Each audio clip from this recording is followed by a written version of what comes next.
Today's students are used to wearing multiple hats, and many excel at the complex juggling act of caring for children while working and attending school full-time. When the pandemic hit and campuses abruptly closed, many students were left with unexpected expenses like airfare, moving costs, and storage rentals. Students faced job loss and found themselves responsible for around-the-clock care as child care centers shut down. Thankfully, Congress invested $14 billion for higher education emergency relief during the pandemic. Schools in California received $1.7 billion in relief, half of which was given directly to students for emergency aid.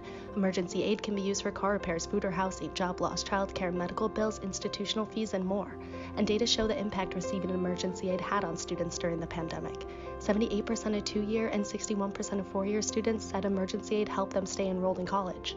While programs established under the CARES Act were a good start, students were facing financial challenges long before the pandemic. And even when the pandemic improves, emergencies will still happen. Students should not have to choose between meeting their basic needs and remaining enrolled in higher education. That's why the Today Students Coalition is teaming up with students across California to call on policymakers to create funding for a permanent emergency aid infrastructure so that today's students can continue on their higher ed paths no matter what happens. Join the Today's Students Coalition to make permanent emergency aid a reality.